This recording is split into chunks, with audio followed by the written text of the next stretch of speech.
Ipagmasdan mo ang ganda Araw. kalikasan. Mararamdaman Salamat mo sa iyo. tamis Magandang ng puno. mabuhay.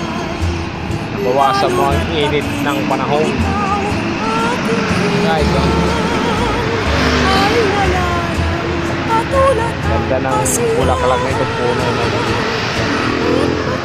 Hindi ko lang guys masabi sa inyo kung anong tawag dito sa puno na ito. Parang nagsasabi, maligaya ka. Yan. Lalong gumanda ang kalikasan. Ay Pahinga sa mga kagaya kong liaison officer. Nag-relate kayo rito sa ginagawa ko. Unit na guys. Pang-relax. Maligaya ka.